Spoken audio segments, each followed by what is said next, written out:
bright parrot on the window rail repeats the stories in the tale,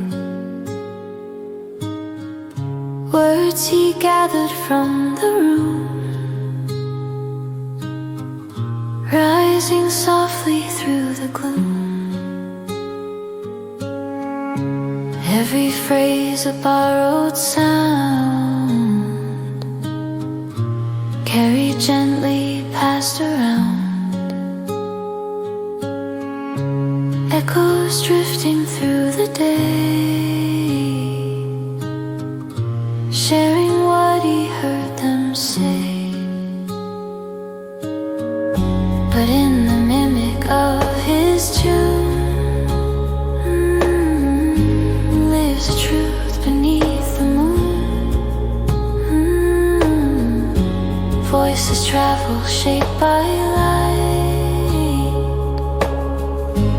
needing heart to speak them right.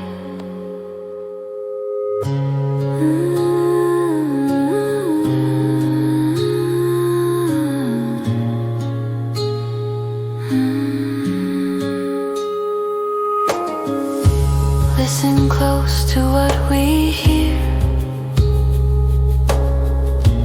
hold the meaning crystal clear.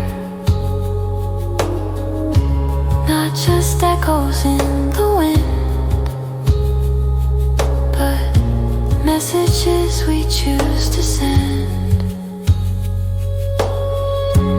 Let the words be wise and true, spoken with intention too.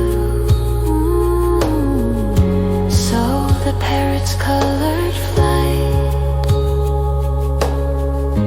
guides our voices into